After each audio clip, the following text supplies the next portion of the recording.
Well, it's been a very busy week, a week in which Wave Rover was jacked up, went on a road trip, flew through the air, and splashed down in Summerside Harbor. At the same time, yours truly was interviewed on the CBC radio program Maritime Noon. So sit back, enjoy the interview, and I'll roll some interesting video and photos that highlight some of the events of the past few days. For as long as I can remember, I've wanted to sail the oceans in a small boat. First, though, the saying goes, life is a journey, not a destination. Well, Alan Mulholland of Summerside hopes it's both. For about a year now, he's been rebuilding the Wave Rover, a 25.5-foot sailboat that he plans to sail around the world.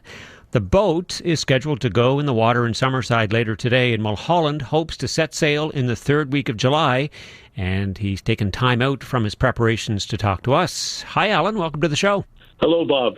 Some people listening would love to be right there with you in that boat when you eventually set sail, and then there are others who were saying, why would anyone want to put themselves through such an ordeal? So why are you doing this? Well, I guess it goes right back to my childhood. I remember being on the beach with my parents and seeing the little fish boats going up the channel, and I said, childishly, that I want to live on a boat.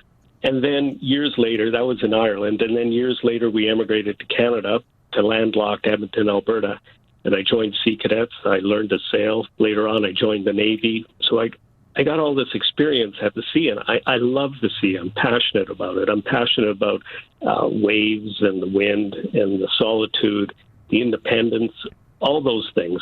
And for me, a solo, single-handed journey, it's like you said in your introduction, the destination is the journey.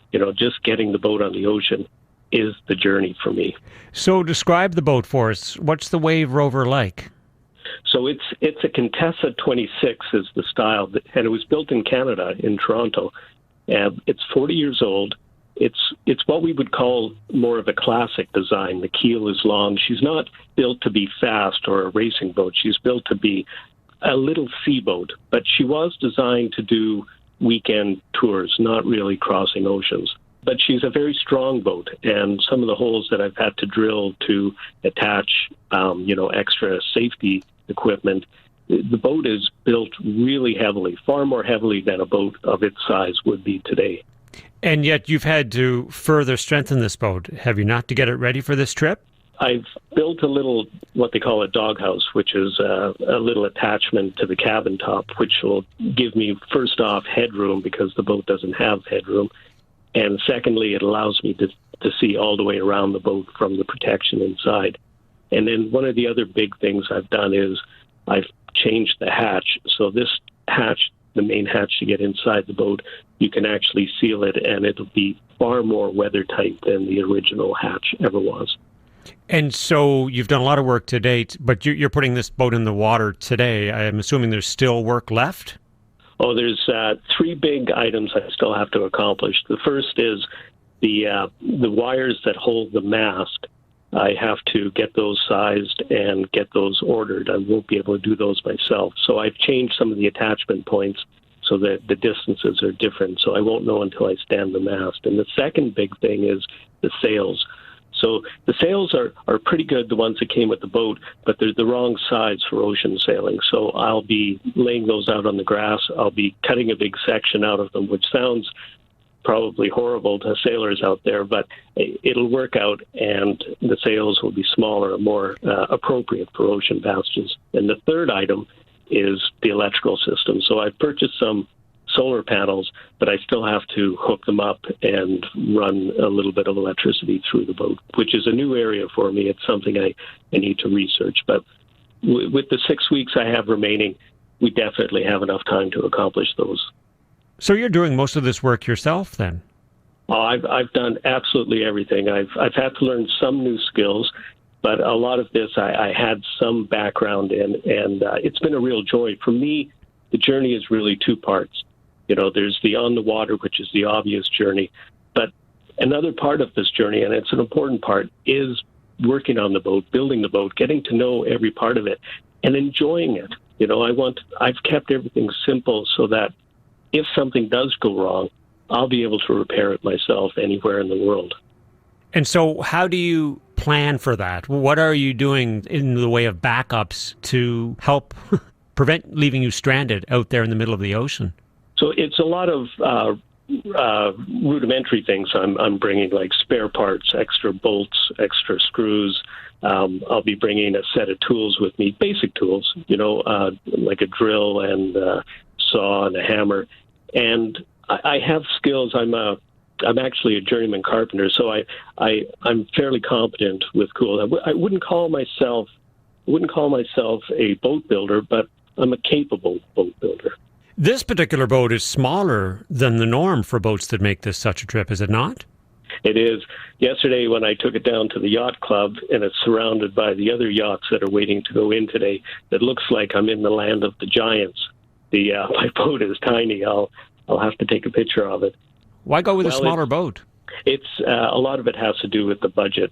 Initially, it was 2 years ago, we sold our farm, my wife and I, and I didn't have a purpose at that point. And my wife said, and quite rightly, she's very wise, she said, you need a project. How about getting a boat? And in her mind, she was thinking a kayak or a rowboat, but I took it as an opportunity to get a little sailboat. And so in order not to break the bank, we set the budget at $10,000, including the price of the boat, which was $3,500, and then the remainder, the other $6,500, would be used to get the boat fit for a journey. Well, how is your wife feeling now that you're planning to sail around the world? Is she nervous? After she wrapped her mind around that I wasn't going in the direction of the kayak, she's absolutely supportive, and she's taken a part-time job to put together some money, travel money, so that she'll be able to travel to the destinations and visit as I go on this journey. You have some experience building. You're a carpenter and you've got some boat building experience. What about time out there on the ocean? Do you have much experience there? So it was in 1994. I just became a journeyman carpenter, and it was in Edmonton, Alberta, and I hopped on the bus with my tool bag, and I went out to the coast in Nanaimo, BC, and I started building my first boat, which was called Rand. I started building it the very next day, and that boat I sailed for 2 years across the Pacific. I left from Nanaimo, BC, and I sailed. I took about 2 years to sail across the Pacific, ending in Brisbane, Australia. How long do you think it's going to take you to make it all the way around? Initially, 2 years, I said, because 2 years would be the minimum time, working within the weather patterns to avoid cyclones and hurricanes. 2 years would be the safe period to do a trip like this. But over the winter, I started thinking, why rush it? That would be rushing it. There's so many places to see. This could be really, a trip of a lifetime for me. So I'm not putting a time limit on it. I know it'll be at least 2 years. But I plan to really explore places this time around. And will we be able to keep in touch with you as you travel? Will we hear about where you are and what experiences you've had? So I started a YouTube channel, Sailing Wave Rover, and on that channel I'll be posting a video, hopefully once a week, of the whole journey. And if you don't mind me saying, YouTube gives a certain amount of ad revenue based on viewership. That ad revenue I plan to donate to Plastic Oceans, which is an international not-for-profit whose mandate is a very noble one there to educate people about the massive problem of plastics in the oceans and ways that we can clean up our act. Well, as you say, you've got work to do before the third week of July comes along. We'll let you get back at it. Good luck with the rest of this project. And if we don't talk to you before you head off, bon voyage. Well, thank you very much, Bob. Bye now. That's Alan Mulholland of Summerside, Prince Edward Island. He plans to begin sailing around the world in his 25.5-foot rebuilt sailboat in July. The boat goes into the water at Summerside later today. Next week's video will be all about the top 5 reasons I chose this particular design as the ideal boat under 26 feet for crossing oceans single-handed. And if you haven't already, please subscribe. And of course, I'd really appreciate it if you hit those like buttons as well. Thank you very much.